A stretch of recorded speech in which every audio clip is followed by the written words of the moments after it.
अब डांस वांस कर लेते हो?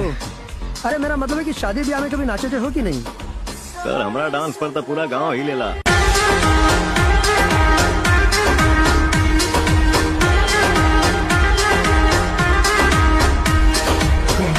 अब डांस वांस कर लेते हो?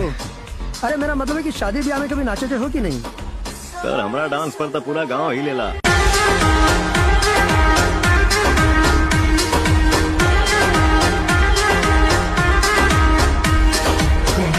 अब डांस वांस कर लेते हो? अरे मेरा मतलब है कि शादी ब्याह में कभी नाचे हो कि नहीं? सर हमारा डांस पर तो पूरा गांव ही लेला।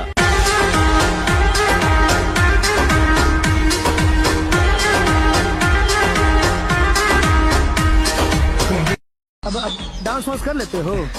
अरे मेरा मतलब है कि शादी ब्याह में कभी नाचे हो कि नहीं? सर हमारा डांस पर तो पूरा गांव ही लेला।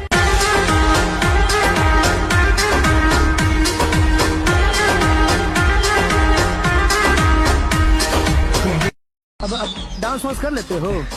अरे मेरा मतलब है कि शादी ब्याह में कभी नाचे हो कि नहीं? सर हमारा डांस पर तो पूरा गांव ही लेला।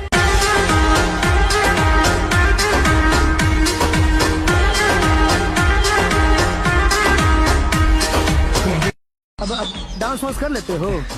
अरे मेरा मतलब है कि शादी ब्याह में कभी नाचे हो कि नहीं? सर हमारा डांस पर तो पूरा गांव ही लेला।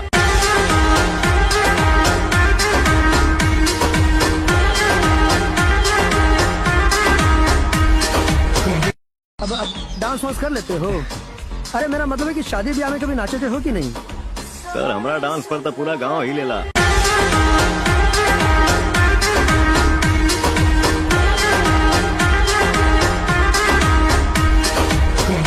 अब डांस वांस कर लेते हो? अरे मेरा मतलब है कि शादी ब्याह में कभी नाचे हो कि नहीं? सर हमारा डांस पर तो पूरा गांव ही लेला।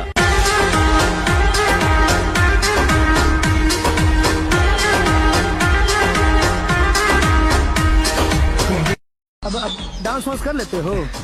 अरे मेरा मतलब है कि शादी ब्याह में कभी नाचे हो कि नहीं? सर हमारा डांस पर तो पूरा गांव ही लेला।